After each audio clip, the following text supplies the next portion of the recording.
Canadian conservatism in 2016. I'm Lilley with TheRebel.Media. One of the main questions for liberty-loving, small government-oriented Canadians is what to do with the Conservative Party going forward.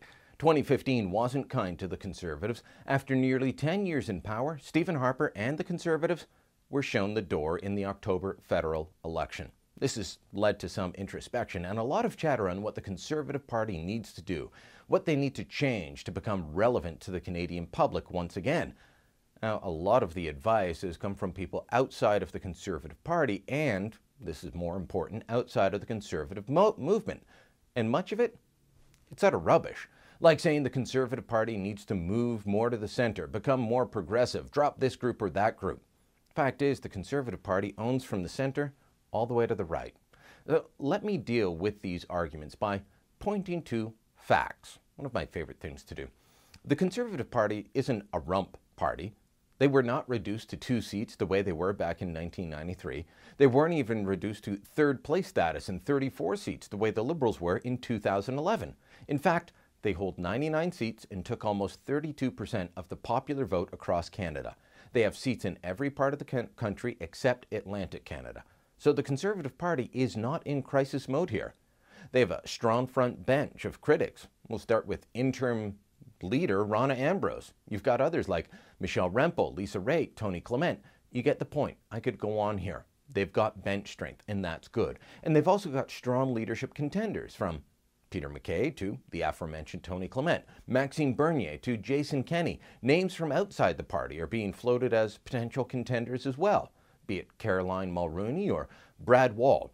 The party is in good shape, and the movement which is separate from the party, is growing as well.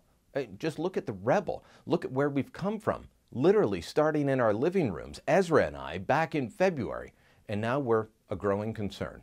Groups like Conservative Voice with Elise Mills, they're popping up to push fiscal conservatism, adding to groups like the Fraser Institute or the Canadian Taxpayers Federation.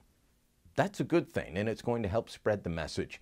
The conservative movement, like the Conservative Party, is in good shape. But another reason not to listen to the people that say, well, the party needs to be the progressive conservatives once again and shed those pro-lifers or the religious right or get rid of that group, get rid of this group.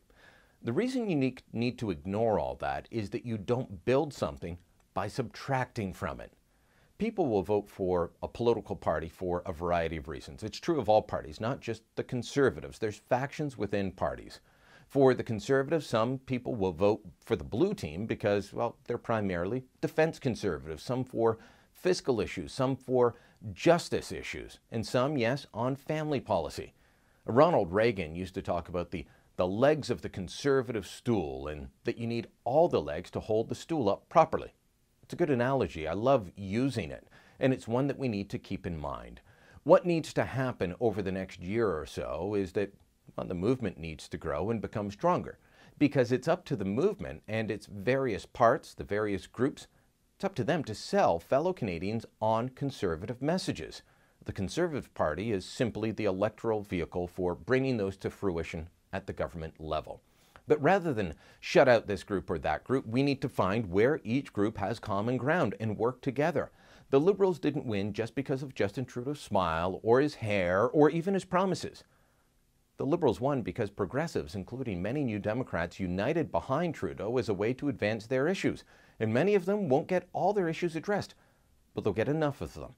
Some people always like to sit on the outside and claim, well, the Conservative Party or this part or that part of the movement, they are not pure enough.